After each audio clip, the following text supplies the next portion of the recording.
বিসমিল্লাহির রহমানির রহিম। প্রিয় দেশবাসী, আসসালামু আলাইকুম। রক্তস্নাত জুলাই আগস্ট 1 বছর পর আমাদের মাঝে ফিরে এসেছে। দীর্ঘ 16 বছর ফ্যাসিস্টদের নির্মম অত্যাচার, নির্যাতন, গ্রেফতার, হত্যা, খুনের মাধ্যমে গণতন্ত্রকে ধ্বংস করে এবং একদলীয় শাসন ব্যবস্থা চিরস্থায়ী করতে চেয়েছিল আওয়ামী শাসক গোষ্ঠী। ছাত্র জনতার সম্মিলিত অভ্যুত্থানের মধ্যে দিয়ে ফ্যাসিবাদদের পতন ঘটেছে।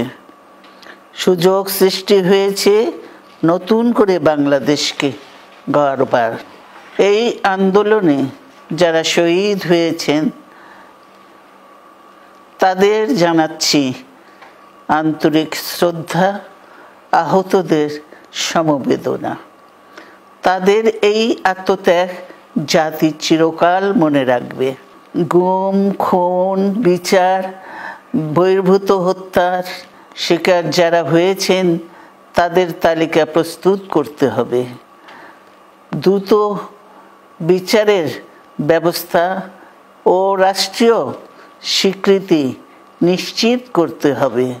প্রতিটি পরিবারের সম্মানজনক পুনর্বাসন ও নিরাপদ ভবিষ্যৎ নিশ্চিত করতে হবে। প্রিয় দেশবাসী,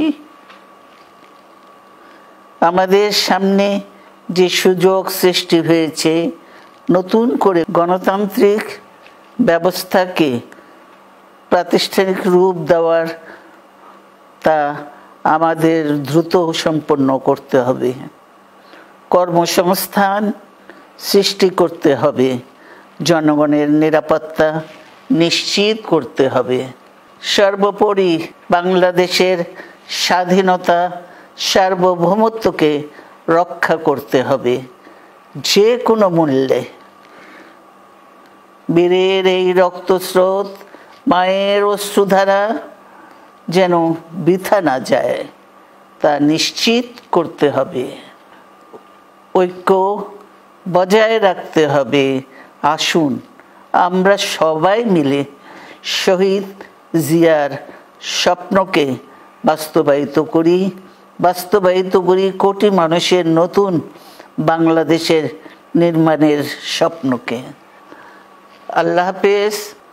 বাংলাদেশ জিন্দাবাদ।